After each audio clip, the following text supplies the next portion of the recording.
To add collaborators in Google Docs, at the top right corner here, click on this share button.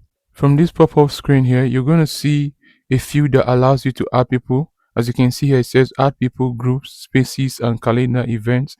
What you can do here is to invite the people you want to add as collaborators via email. You can just simply enter their emails. You can enter more than one email if you want. If you have more than one person you want to invite, go ahead and add all the emails here. Opposite the input field where you add the collaborators, you're going to see another field that allows you to grant them permission. You have an option to add them as viewers. As a viewer, they can only just view the document. Commenter, they can view the document and leave comments.